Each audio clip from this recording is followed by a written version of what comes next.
सत्य की कठिन परीक्षा में उत्तीर्ण होने वाला का ही जग में होता नाम। इंदु प्रभाजी मसा। ढाई अक्षर पढ़कर जीवन में उतार ले तो जिंदगी सार्थक। दर्शन प्रभाजी मसा। रूप रजत बिहार में नियमित चातुर्मासिक प्रवचन। भीलवाड़ा 27 जुलाई। बच्चे मन के सच्चे होते हैं, उन्हें कभी झूठ बोलना मत सिखाओ। हमें झूठ बोलता देख वह भी भविष्य में ऐसा करने लगेंगे और हमें ही उपदेश देंगे।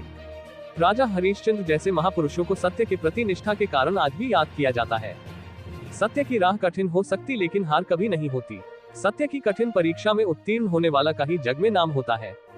ये विचार भीलवाड़ा के चंद्रशेखर आजाद नगर स्थित रूप रजत विहार में गुरुवार को रुद्र मणि महासाध्वी श्री जैनमतीजी मसा की सुशिष्या महासाध्वी इंदु प्रभाजी मसा ने नियमित चातुर्मासिक प्रवचन में व्यक्त किए। उन्होंने कहा कि बच्चों में त्याग की प्रवृत्ति का विकास करें। जहाँ त्याग वहाँ सुख और जहाँ भोग होता है वहाँ दुख होता है। अहिंसा हमारा मार्ग है और जीवन से मुक्ति भी अहिंसा की राह पर चलकर ही मिल सकती है।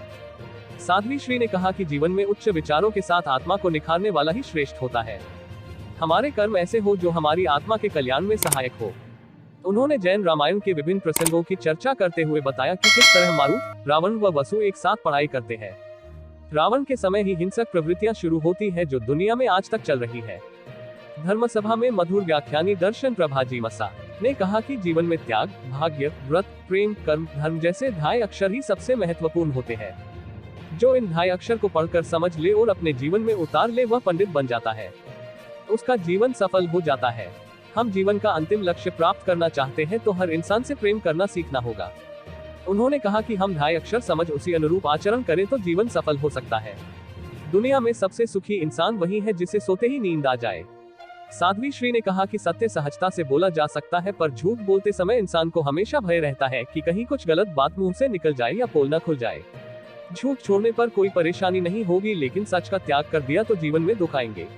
उन्होंने कहा कि जीवन में हमेशा अच्छे कर्म करते रहो तो उनका फल अवश्य प्राप्त होगा। श्रावक करे अपरिग्रह व्रत को अंगीकार। धर्म सभा में तत्वचिंतिका डॉक्टर समीक्षा प्रभाजी मसा ने सुखविपाक सूत्र का वाचन करते हुए श्रावक के 12 व्रतों में से 5वें व्रत अपरिग्रह की चर्चा करते हुए समझाया कि किस तरह इस व्रत की पालना एक श्रावक सहजता से कर सकता है। उन्होंने कहा कि हमारे जितनी जरूरत है उतनी वस्तुओं का आगार रख शेष का त्याग करने का व्रत लेना चाहिए। भौतिक वस्तुएं हो या खाद्य सामग्री किसी का भी हमें आवश्यकता से अधिक संग्रह नहीं करना चाहिए।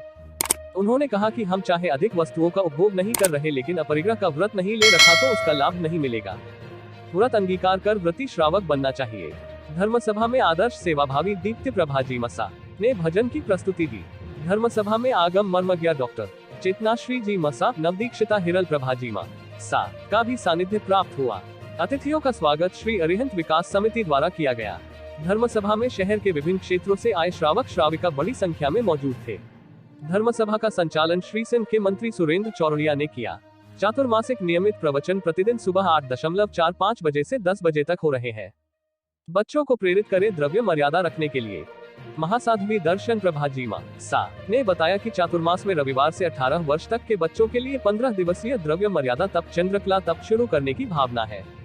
ये ऐसी तप साधना होगी जो बच्चे स्कूल कॉलेज जाते भी आसानी कर सकेंगे। इस साधना के तहत बच्चों के लिए द्रव्य मात्रा निर्धारित होगी, यानी वह एक दिन में उस तय द्रव्य मात्रा से अधिक द्रव्यों का उपयोग नहीं कर सकेंगे। दैनिक दिनचर्या में जरूरी 4 चीजों पानी, पेस्ट, दूध व दवा की छूट आगार रहेगी। तप के तहत पहले दिन अधिकतम 15 द्रव्य उपयोग में ले सकेंगे।